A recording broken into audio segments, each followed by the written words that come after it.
Hello friends, welcome on my YouTube channel success study. स्वागत है आप सभी का हमारे इस यूट्यूब चैनल सक्सेस स्टडी में। आज की जो वीडियो है, इस वीडियो में हम बात करने वाले हैं government of India ministry of railway में आई हुई वैकेंसी के बारे में। तो फ्रेंड्स, जैसा कि आप यहां पर देख सकते हैं, वेस्टर्न रेलवे में वैकेंसी आई हुई है इंगेजमेंट ऑफ अप्रेंटिसेस। तो अप्रेंटिस की वैकेंसी आई हुई है फ्रेंड्स। वेस्टर्न रेलवे में बहुत ज़्यादा पोस्टें यहाँ पर निकली गई है, तो आप वीडियो को पूरा ध्यान से देखें अगर आप रेलवे में अप्रेंटिस करना चाहते हैं तो। इसके बाद फ्रेंड्स, हम यहाँ पर डेट की अगर बात करें तो स्टार्टिंग डेट जो रखी गई है वो 25 मई 2021 से फॉर्म फिल किए जाएंगे। और यहाँ पर लास्ट डेट की अगर हम बात करें तो 24 जून 2021 को शाम 5 बजे तक इसके फॉर्म भरे जाएंगे। इसके बाद यहाँ पर फ्रेंड्स कुछ इंपॉर्टेंट इंस्ट्रक्शन दिए गए हैं जो कि आप नोटिफिकेशन में पढ़ सकते हैं। इसके बाद यहाँ पर पोस्ट की अगर टोटल पोस्टों की हम बात करें तो यहाँ पर 3591 पोस्टें टोटल रखी गई है फ्रेंड्स। वेस्टर्न रेलवे के जितने भी डिवीज़न है उन सभी डिवीज़न में ये वैकेंसी निकली हुई है। तो वो सारे डिवीज़न के बारे में भी मैं आपको बताऊँगा कि आप किस किस डिवीज़न में फॉर्म अप्लाई कर सकते हैं। इससे पहले यहाँ पर लिखा गया है कि इन्होंने कि in case of direct requirement for open market to post category in level first. तो यहाँ पर लिखा गया है कि कोर्स कंप्लीट एक्ट अप्रेंटिस जो होते हैं, जो रेलवे इस्टेब्लिशमेंट में ट्रेनिंग लेते हैं, मतलब कि जो कैंडिडेट इसमें सिलेक्ट होंगे या फिर जिन्होंने अप्रेंटिस की हुई है उन सभी कैंडिडेट को नेशनल अप्रेंटिस सर्टिफिकेट दिया जाएगा। और नेशनल अप्रेंटिस सर्टिफिकेट मिलने के बाद उनको जो रेलवे में जो वैकेंसी निकलती है लेवल फर्स्ट की वैकेंसी, उसमें आपको प्रेफरेंस दिया जाएगा। 20% का आपका रिजर्वेशन यहाँ पर फ्रेंड्स रखा गया है। तो इसके हिसाब से आप आसानी से यहाँ पर रेलवे में जॉब ले सकते हैं अगर आपने रेलवे में अप्रेंटिस की हुई है तो।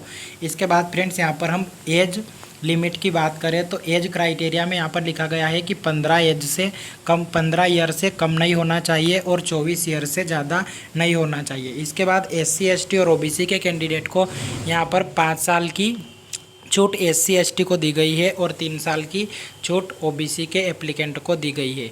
इसके बाद यहाँ पर इसके आगे अगर हम देखें फ्रेंड्स तो यहाँ पर एक्स सर्विसमैन को 10 ईयर की एज रिलैक्सेशन दिया गया है। इसके बाद इसके आगे यहाँ पर अगर बात करें तो डेट ऑफ बर्थ लिखा गया है, जिससे कि आप क्लियरली देख सकते हैं कि आप यहाँ पर फॉर्म फिल कर सकते हैं कि नहीं कर सकते हैं। तो अगर आप UR कैटेगरी से बिलोंग करते हैं तो आपकी जो एज है वो 25 जून 1997 से 24 जून 2006 तक होनी चाहिए। इसी तरह से लास्ट डेट यहाँ पर पूरी 24 जून 2006 रखी गई है, मतलब कि 24 जून 2006 के बाद आपका जन्म नहीं होना चाहिए। और स्टार्टिंग डेट जो है वो सबकी अलग अलग रखी गई है, OBC ST ST और UR की।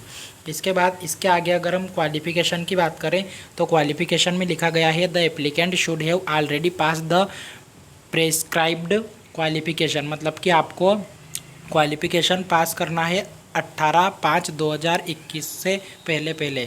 तो 18/5/2021 को ये नोटिफिकेशन आया हुआ है, तो इस तक आपकी क्वालिफ़िकेशन कंप्लीट हो जानी चाहिए।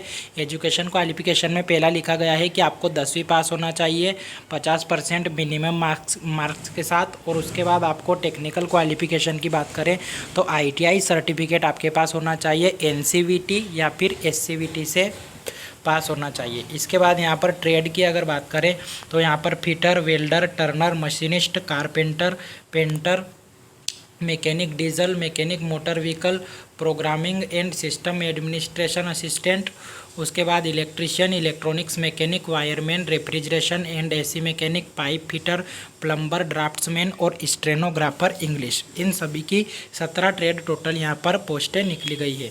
इसके बाद फ्रेंड्स इसके आगे अगर हम देखें तो यहाँ पर कुछ सिंपल नोट दिए गए हैं कि जिनका अभी रिजल्ट नहीं आया है वो अप्लाई नहीं कर सकते हैं, या फिर जो फेल हो गए हैं वो अप्लाई नहीं कर सकते। इसके अलावा इंजीनियरिंग स्टूडेंट जो है वो यहाँ पर अप्लाई नहीं कर सकते हैं। इसके बाद यहाँ पर लिखा गया है कि trade wise slot the details of trade wise and division wise number of applicant. तो यहाँ पर जो वैकेंसी है वो डिवीजन वाइज कितनी है और ट्रेड वाइज कितनी है वो सारी यहाँ पर आगे दी गई है एनेक्सियस A में। तो वो भी आपको मैं इस नोटिफिकेशन में आगे बताने वाला हूँ। इसके आगे अगर हम फ्रेंड्स देखें तो यहाँ पर रिजर्वेशन EWS के लिए 10% का रिजर्वेशन दिया गया है। अब पेमेंट की बात करते हैं तो पेमेंट यहाँ पर एप्लीकेशन फ़ीस रखी गई है 100 रुपये।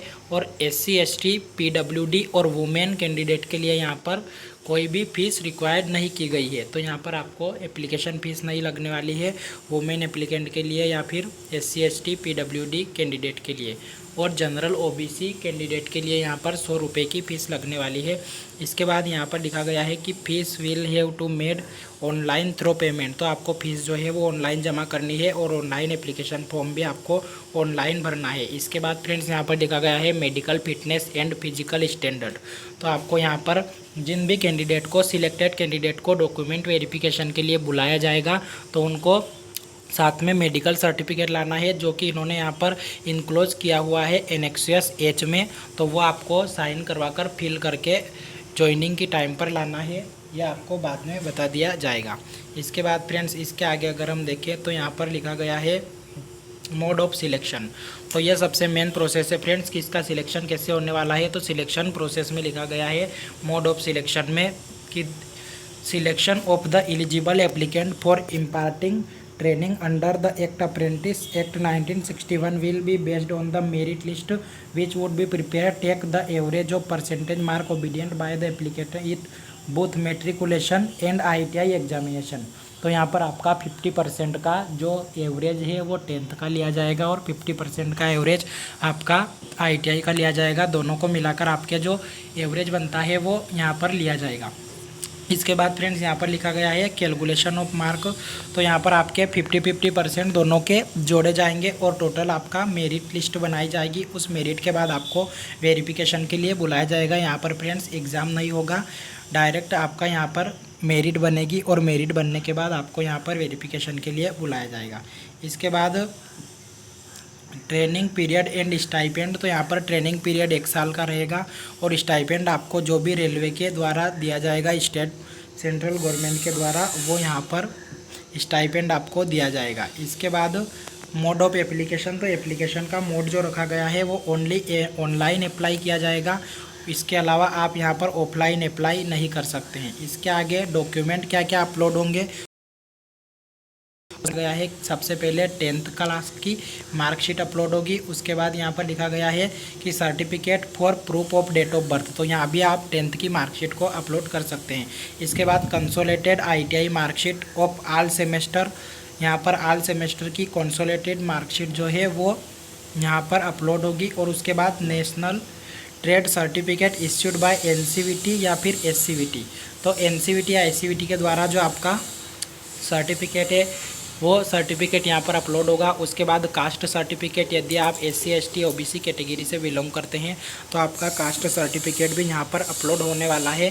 ध्यान रखें फ्रेंड्स कि रेलवे की जो वैकेंसी है उसमें कास्ट सर्टिफिकेट सेंट्रल गवर्नमेंट का ही अपलोड करें, वरना आपका जो डॉक्यूमेंट वेरिफिकेशन के समय आपको रिजेक्ट कर दिया जाएगा। इसके बाद इसके आगे अगर हम देखें तो यहाँ पर अगर आप कोई भी गलत जानकारी देते हैं या फिर स्कैन इमेज अपलोड नहीं करते हैं, फोटोग्राफ अपलोड नहीं करते हैं, तो आपका जो एप्लीकेशन है वो रिजेक्ट किया जा सकता है। इसके बाद यहाँ पर एग्रीमेंट ऑफ ट्रेनिंग। तो यहाँ पर आपका सिलेक्शन होने के बाद आपके बीच एग्रीमेंट साइन किया जाएगा कि आप ट्रेनिंग को पूरी करेंगे। ट्रेनिंग के बाद आपको रोजगार नहीं दिया जाएगा, ये केवल 1 साल की अप्रेंटिस रहने वाली है। इसके बाद आपको आगे जो भी वैकेंसी निकलती है उस वैकेंसी में फ़ायदा मिलेगा। इसके बाद इसके आगे अगर हम देखें फ्रेंड्स तो यहाँ पर कुछ इंपॉर्टेंट इंस्ट्रक्शन दिए गए हैं। और उसके आगे अगर देखें तो यहाँ पर टोटल वैकेंसीज देखिए स्लॉट में कितनी वैकेंसी है या फिर किस डिवीज़न में कितनी वैकेंसी रखी गई है। तो यहाँ पर आप सबसे पहले देख सकते हैं मुंबई डिवीज़न। तो मुंबई डिवीज़न में जो ट्रेड दी गई है वो सारी, और उसके बाद सारे डिपार्टमेंट के नाम यहाँ पर दिए गए हैं जो सभी आप यहाँ पर देख सकते हैं। इसके बाद वडोदरा डिवीज़न। वडोदरा डिवीज़न में आप देख सकते हैं कौन कौन से डिपार्टमेंट है। इसके आगे अहमदाबाद डिवीज़न। अहमदाबाद डिवीज़न में mechanical department, electrical department, engineering department, personal department और ब्रिज मैकेनिक। उसके बाद रतलाम डिवीज़न। रतलाम डिवीज़न में मैकेनिकल डिपार्टमेंट में टोटल 122 पोस्ट है, इलेक्ट्रिकल में 144 पोस्ट है, इंजीनियरिंग डिपार्टमेंट में 145 पोस्ट है। उसके बाद पर्सनल डिपार्टमेंट में 23 पोस्ट है। इस मिला के टोटल 434 पोस्टें रतलाम डिवीज़न में। इसके आगे फ्रेंड्स राजकोट डिवीज़न की पोस्टें लिखी गई है। तो राजकोट डिवीज़न में अगर हम देखें तो टोटल यहाँ पर 176 पोस्टें रखी गई है। फिर भावनगर डिवीज़न दिया गया है। भावनगर डिवीज़न के बाद फ्रेंड्स आप यहाँ पर देख सकते हैं दाहोद डिवीज़न दिया गया है। दाहोद वर्कशॉप दी गई है। दाहोद वर्कशॉप के बाद फ्रेंड्स साबरमती वर्कशॉप है। साबरमती वर्कशॉप के बाद इसके आगे यहाँ पर देख सकते हैं SC/ST के लिए यहाँ पर OB सर्टिफिकेट दिया गया है, कास्ट सर्टिफिकेट। उसके आगे अगर हम देखें तो OBC का कास्ट सर्टिफिकेट का फॉर्मेट आपको यहाँ पर दिया गया है। इसके आगे अगर हम देखें तो यहाँ पर हमें डिक्लेरेशन दिया गया है OBC कैंडिडेट के लिए, और यहाँ पर मेडिकल सर्टिफिकेट के लिए भी यहाँ पर दिए गए हैं। तो इस तरह से फ्रेंड्स सारी ये वाला जो है ये मेडिकल फिटनेस सर्टिफिकेट है, ये आपको बनवा के ले जाना है अगर आपका सिलेक्शन होता है तो उसके बाद में। तो फ्रेंड्स आई होप वीडियो आपको पूरा समझ में आ गया होगा। वीडियो अगर आपको अच्छा लगा है तो वीडियो को लाइक करें और चैनल को सब्सक्राइब करें। मिलते हैं फ्रेंड्स नेक्स्ट वीडियो में, तब तक के लिए बाय।